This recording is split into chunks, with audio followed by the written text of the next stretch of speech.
नमस्कार दोस्तों, Radhe Radhe. Welcome back to your YouTube channel हमारी संस्कृति हमारी धरोहर।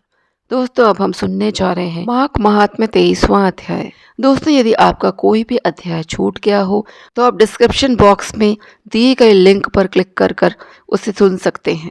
अब तक जितने भी मैंने अध्याय आपको सुनाए हैं उन सब का लिंक इस डिस्क्रिप्शन बॉक्स में मैं डाल दूंगी, जिन्हें सुनकर आप पुण्य लाभ प्राप्त कर सकते हैं। माघ महात्म्य 23वां अध्याय। लोमश ऋषि कहने लगे कि जिस पिशाच को देवद्युति ने मुक्त किया वह पहले द्रविड़ नगर में चित्र नाम वाला राजा था। वह बड़ा शूरवीर, सत्यपरायण और पुरोहितों को आगे करके यज्ञ आदि करता था। दक्षिण दिशा में उसका राज्य था और उसके कोष धन से भरे हुए थे। उसके पास बहुत से हाथी, घोड़े और रथ थे। वह अत्यंत शोभा को प्राप्त होता था। बहुत सी स्त्रियों के साथ क्रीड़ा करता था और अनेक यज्ञ उसने किए थे। वह नित्य अतिथियों की पूजा करता था और शस्त्र विद्या में निपुण था। ब्रह्मा, विष्णु, महेश तथा सूर्य की पूजा सदैव किया करता था। वह जंगल में भी स्त्रियों से घिरा हुआ क्रीड़ा किया करता था। एक बार वह पाखंडियों के मंदिर में गया और वेदहीन, भस्म लगाए, महात्मा बने हुए पाखंडियों से उस राजा की बातचीत हुई। पाखंडियों ने कहा कि हे राजन, शैव धर्म की महिमा सुनो। इस धर्म के प्रभाव से मनुष्य पाप को काट कर मुक्त हो जाता है। सब वर्णों में शैव मत ही मुक्ति देने वाला है। शिव की आज्ञा के बिना दान, यज्ञ और तपों से कुछ नहीं बनता। शिव का सेवक होकर भस्म धारण करने, जटा रखने से ही मनुष्य मुक्त हो सकता है। जटा धारण करने तथा भस्म लेपन से ही मनुष्य शिव के समान हो जाता है। इसके बराबर कोई पुण्य नहीं है। जटा भस्म धारण किए हुए सभी योगी शिव के सदृश होते हैं। अंध, जड़, नपुंसक तथा मूर्ख सब जटा से ही पहचाने जाते हैं। शूद्र वर्ण के शैव भी पूजनीय है।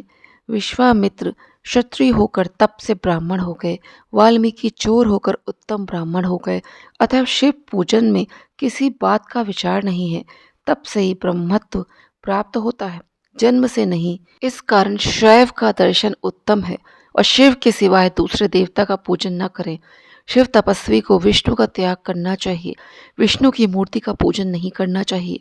विष्णु के दर्शन से शिव का द्रोह उत्पन्न होता है और शिव के द्रोह से रौरवादी नरक मिलते हैं। इसी से भव सागर से पार होने के लिए विष्णु का नाम भी नहीं लेना चाहिए। शिव भक्त निशंक होकर जो शिव से प्रेम करता है वह कैलाश में वास करता है, इसमें कुछ संदेह नहीं। इस धर्म का पालन करने वालों का कभी भी नाश नहीं होता। इस पाखंडी के ऐसे वचन सुनकर राजा ने मुंह में आकर उनका धर्म ग्रहण कर लिया और वैदिक धर्म को त्याग दिया। वह श्रुति, स्मृति और ब्राह्मणों की निंदा करने लगा। उसने अपने घर के अग्निहोत्र को बुझा दिया और धर्म के कार्य बंद कर दिए। विष्णु की निंदा और वैष्णवों से द्वेष करने लगा और बोला, कहाँ है विष्णु? कहाँ देखा जाता है? कहाँ रहता है? किसने देखा है? और जो नारायण का भजन करते थे उनको दुख देता था। पाखंडियों का मत ग्रहण कर राजा वेद, वैदिक धर्म, व्रत, दान और दानियों को नहीं मानता था। अन्याय से दंड देता तथा वह कामी राजा सदा स्त्रियों के समूह से घिरा रहता और क्रोध से भरा रहता। गुरु तथा पुरोहितों के वचनों को नहीं मानता था।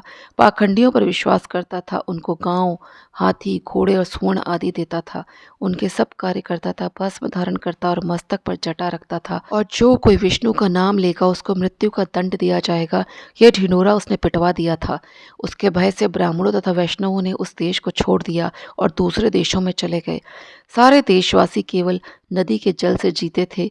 जीविका से दुखी होकर वृक्ष आदि नहीं लगाते थे, न ही खेती बाड़ी करते थे। प्रजा अन्न के अभाव से गला सड़ा अन्न भी खा लेती थी। आचार विचार, अग्नि क्रिया सबको छोड़कर काल रूप की तरह वह राजा शासन करता था। कुछ काल पश्चात उस राजा की मृत्यु हो गई और वैदिक रीति से उसकी क्रिया भी नहीं की गई। वह यमदूतों से अनेक प्रकार के दुख उठाता रहा। कहीं लोहे की कीलों पर चलना पड़ा, कहीं जलते अंगारों पर चलना पड़ा जहाँ सूर्य अति तीव्र था और न कोई छाया का वृक्ष था।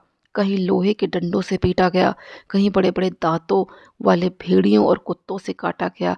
इस प्रकार दूसरे पापियों का हाहाकार सुनता हुआ वह राजा यमलोक में पहुंचा। माघ माह का 23वां अध्याय समाप्त। माघ माह 24वां अध्याय। लोमश जी कहने लगे कि वह राजा पहले तो ताम्रश्र नामी नरक में गया, फिर अंत ताम्रश्र नरक में जहाँ पर अति दुखों को प्राप्त हुआ। फिर महारौरव, फिर कालसूत्र नामी महानरक में गया। फिर मूर्छा को प्राप्त हो गया। मूर्छा से चेतना आने पर तापन और सन प्रतापन नाम के नरक में गया। अनेक दुखों को भोगता हुआ वह प्रताप नाम के नरक में गया। तब काकोल, कुड़पल, पूर्व मृत्तिका, लोह शंकु, मृजीप आदि नरकों में होता हुआ वह 80 पत्र वन में पहुंचाया गया। फिर लोह धारक आदि नरकों में गिराया गया। भगवान विष्णु के साथ द्वेष करने के कारण वह 21 युग तक भयंकर नरकों की यातना भोगता हुआ नरक से निकलकर हिमालय पर्वत पर बड़ा भारी पिशाच हुआ। उस वन में वह भूखा और प्यासा फिरता रहा। उसको मेरु पर्वत पर भी कहीं खाने को न मिला। उसे भोजन नहीं मिलता था, ना ही पीने को जल मिलता था। हौतव्यता के कारण वह पिशाच घूमता हुआ एक समय प्लुत प्रस्त्रवर्ण नाम के वन में जा निकला। बहेड़े के वृक्ष के नीचे वह दुखी होकर हाय मैं मरा, हाय मैं मरा ऐसे शब्द जोर जोर से पुकारने लगा और कहने लगा, भूख से दुखी मेरे इस जन्म का कब अंत होगा? इस पाप रूपी समुद्र में डूबते हुए मुझको कौन सहारा देगा? लोमश जी कहने लगे, इस प्रकार वेद पाठ करते हुए देवद्युति ने उसके दुख भरे वचनों को सुना और वहां पर एक पिशाच को देखा, जिसकी लाल डरावनी आंखें, दुर्बल शरीर, काले काले ऊपर खड़े बाल, विकराल चेहरा, काला शरीर, लंबी सी जीभ बाहर निकली हुई, लंबे होंठ, लंबी जांघें, लंबे लंबे पैर, सूखा चेहरा, आंखों में पड़े गड्ढे वाले पिशाच को देखकर देवद्युति ने उससे पूछा कि तुम कौन हो और ऐसी करुणा से क्यों रोते हो? तुम्हारी दशा कैसे हुई और तुम्हारा मैं क्या उपकार करूं? मेरे आश्रम पर आ जाने से कोई प्राणी दुखी नहीं रहता और वैष्णव लोग आनंद ही करते हैं।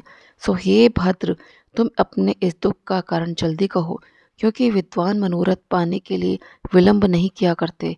ऐसे वचन सुनकर प्रेत रोना बंद करके विनीत भाव से कहने लगा कि हे द्विज, किसी बड़े पुण्य से मुझको आपके दर्शन हुए हैं। बिना पुण्य के साधुओं की संगति नहीं होती। और फिर उसने पहले जन्म का वृत्तांत कहा कि भगवान विष्णु के द्वेष के कारण मेरी दशा हुई है। जिस हरि का नाम अति अंत समय में मनुष्य के मुख से निकल जाए तो मनुष्य विष्णु पद को प्राप्त होता है। जो सबका पालन करता है उसी से मैंने द्वेष किया। यह सब मेरे कर्मों का दोष है, जिसकी ब्राह्मण तप द्वारा प्रार्थना की जाती है। ब्रह्मादि देवता, सनकादिक ऋषि जिसको मुक्ति के लिए पूजते हैं, जो आदि मध्य व अंत में विश्व का विधाता और सनातन है, जिसका आदि मध्य और अंत नहीं है, उस भगवान के साथ मैंने द्वेष किया। जो कुछ पुण्य मैंने पहले जन्म में किए थे वे सब विष्णु की द्वेष रूपी अग्नि में भस्म हो गए। यदि किसी प्रकार मेरे इस पाप का नाश हो जाए तो मैं भगवान विष्णु के सिवाय किसी और देवता का पूजन नहीं करूंगा। विष्णु भगवान से द्वेष करके मैंने बहुत दिनों तक नरक यातना भोगी है और पिशाच योनि में पड़ा हूँ। इस समय मैं किसी अच्छे कर्म के योग से आपके आश्रम में आया हूँ, जहाँ पर आपके सूर्य रूपी दर्शन ने मेरे दुख समान अंधकार को दूर कर दिया है। अब आप कोई ऐसा उपाय बताइए जिससे मेरी यह पिशाच योनि दूर हो, क्योंकि सज्जन पुरुष उपकार करने में देर नहीं करते हैं। देवद्युति कहने लगे कि यह माया देवता, मनुष्य, असुर सबकी स्मृति को मोहित कर देती है, जिससे धर्म का नाश करने वाला द्वेष उत्पन्न हो जाता है। जगत के उत्पन्न करने, रक्षा करने और नाश करने वाले जो सब प्राणियों की आत्मा है, उनसे भी लोग द्वेष करते हैं। जिनके अर्पण करने से सभी कर्म सफल हो जाते हैं, उनकी भक्ति से मुख मोड़ने वाले मूर्ख कौन सी गति को प्राप्त नहीं होते। चारों वर्णों का वेदोक्त हरि का भजन करना ही उत्तम है, अन्यथा कुमार्ग में चलने वाले मनुष्य नरक के गामी होते हैं। इसी कारण वेद विरुद्ध कर्मों को त्यागना चाहिए। अपनी बुद्धि से बचे हुए धर्म के मार्ग पर चलने से मनुष्य परलोक के पथ का भी नाश करते हैं। वह वेद, देवता और ब्राह्मणों की निंदा करते हैं। झूठे मन कल्पित शास्त्रों को मानने वाले नरक में जाते हैं। देवाधिदेव विष्णु से विमुख होने वाले नरक में जाते हैं, जैसे द्रविड़ देश का राजा नरक में गया। इस कारण इनकी निंदा नहीं करनी चाहिए और वेद में न कही गई क्रिया को भी नहीं करना चाहिए। लोमश जी कहने लगे कि ऐसा कहने पर मुनि ने पिशाच को सुमार्ग बतलाया और कहा कि माघ मास में तुम प्रयाग में जाकर स्नान करो, उससे तुम्हारी यह पिशाच योनि समाप्त हो जाएगी। माघ मास में प्रयाग में स्नान करने से मनुष्य पहले जन्म के सब पापों से मुक्त हो जाता है। वहां पर स्नान करने से मुक्ति प्राप्त होती है। इससे बढ़कर और कोई प्रायश्चित नहीं। संसार में यह मोक्ष और स्वर्ग का खुला हुआ द्वार है। गंगा और यमुना का संगम त्रिवेणी संसार में सबसे उत्तम तीर्थ है। पाप रूपी बंधन को काटने के लिए यह कुल्हाड़ी है। कहाँ तो विष्णु, सूर्य, तेज, गंगा यमुना का संगम, और कहाँ यह तुच्छ पाप रूपी तृण की आहुति। जैसे घने अंधकार को दूर करने वाला शरद का चंद्रमा चमकता है, उसी तरह संगम के स्नान से मनुष्य पवित्र हो जाता है। मैं तुमसे गंगा यमुना के संगम का वर्णन नहीं कर सकता, जिसके जल की एक बूंद के स्पर्श से केरल देश का ब्राह्मण मुक्त हो गया। ऋषि के ऐसे वचन सुन प्रेत के मन में शांति उत्पन्न हो गई, मानो सब दुखों से छूट गया हो। प्रसन्नता से उसने विनयपूर्वक ऋषि से पूछा। ऋषि से क्या पूछा, इसका वर्णन अगले अध्याय में किया जाएगा। माघ महात्म्य 24वां अध्याय समाप्त। आशा करती हूँ आपको ये सारे अध्याय अच्छे लगे होंगे। मेरे साथ बने रहने के लिए आपका धन्यवाद। आगे आने वाली कथा कहानी के लिए भी आप मेरे साथ ऐसे ही बने रहें। धन्यवाद।